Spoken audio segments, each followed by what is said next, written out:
They told me the top floor of the building was sealed. The landlord said it like it was trivia. Don't ask why, and handed me the keys with a smile.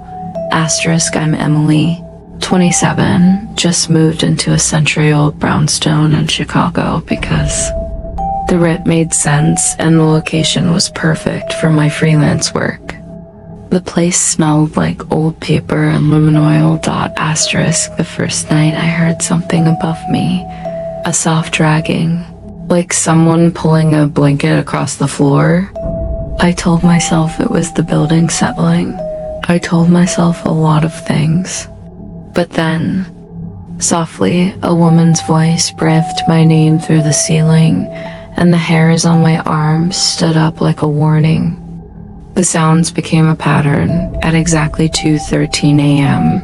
Slow footsteps padding above my bedroom, 1, 2, 3, then a dragging, then a whisper. Once I banged on the ceiling with a broom, and the footsteps stopped, then 3 slow knocks returned. From above, as if someone was answering me, I asked my neighbor about the sealed top floor. She went white, lowered her voice, and said, asterisk, there is no top floor. It burned down 20 years ago. Everyone inside died. I laughed then, because what else do you do when your chest is full of panic? That night, the knocks came from inside my wall. Curiosity killed the explanations. I started recording everything on my phone. Playback should soothe you, proof of nothing, right? Asterisk, instead, the voice on the tape was clearer than I wanted. Not just footsteps, but a breathy whisper. Let me in. I dug through the city archives online and found a 3-decade-old article. Asterisk, woman found dead in mystery apartment, identity unknown. The photo showed the same facade, the same balcony rail, the same warped molding over the doorway. Asterisk, the face in the clipping looked exactly like mine. That night, a charred photograph slid silently onto my nightstand, its edges blackened. The photo's subject smiling, my smile in sepia. I stared at that photo until my eyes watered.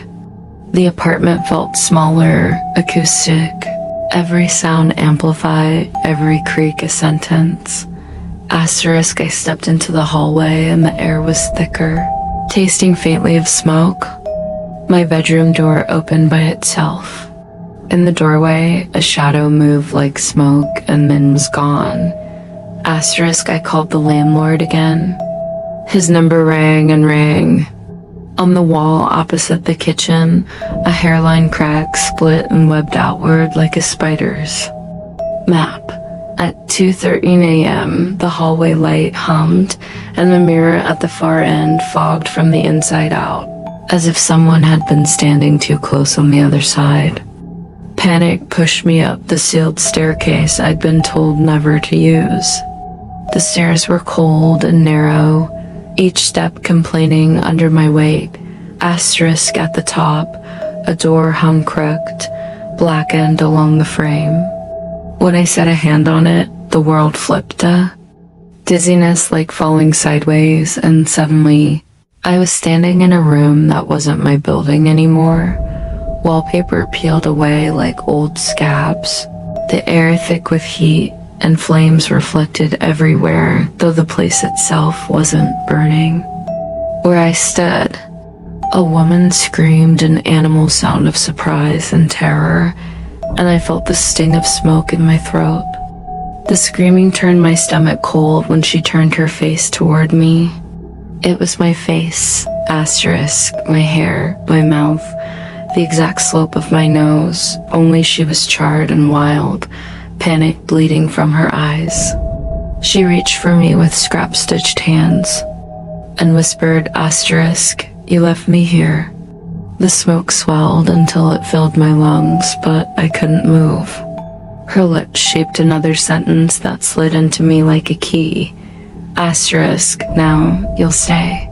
Someone else's limbs dragged me back, and the World blacked out.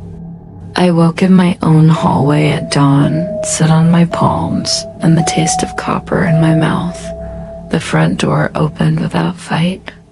I drove until the city's towers blurred, then stopped at a diner and breathed like a human again.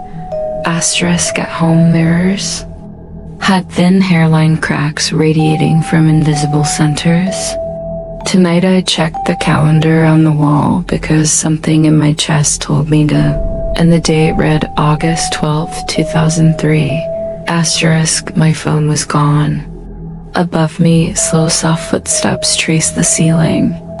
My feet rhythmically, like someone pacing in a room that used to belong to me. A new tenant moved into the unit below. She waved up at the building like it was all ordinary. Asterisk at 2:13 a.m. When the world goes quiet, the ceiling answers with a whisper that is no longer outside. Asterisk, let me in. If you liked this, share it with someone brave, subscribe for more stories that haunt the dark, and thanks for watching.